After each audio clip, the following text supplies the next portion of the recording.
personally, hindi pa ako nag-isip tungkol sa pera na itatago. Lahat ng pera meron ako, inininegosyo ko. Lahat ng pera meron ako, ini-invest ko simula pa ng bata ko.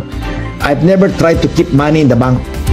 Pero actually, may konti rin nakatago sa bangko, yung pangbili ng gamot at pang matrikula ng mga anak ko. Yun lang.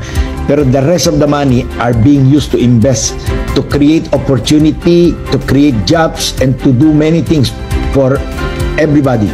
Alam mo, ang problema sa mga kababayan natin, tingnan mo, kahit nakatira lang sa barong-barong, gusto nila branded yung mga damit nila, yung sapatos nila, yung bag nila branded, may dala pang asong maliliit. Inuuna kasi lagi ang garbo eh.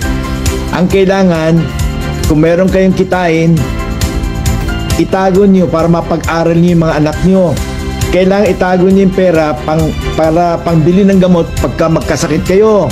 Kailangan itago mo para, in short, prepared for the future. Hindi yung lahat ng dumating na pera ay binibili nyo ng branded o nagsishopping kayo sa mall, shopping mall non-stop everyday. Kumbaga, kailangan paghalagaan nyo yung mga kinikita nyo para you save it for the rainy days. Actually, sa totoo niyan, bata pa lang itong mga batang to, mga anak ko, beginning, let's say, 2-3 years old, kinakausap ko na lagi yan, lagi kong kasama yan. Lagi ko sinasabi, tingnan mo yung mga anak ko, wala kang marinig sa buong Maynila o buong Pilipinas na nagyayabang sila. O meron ba kayo nabata na nag-no parking sila o nakipagsigawan sila sa waiter o sa police?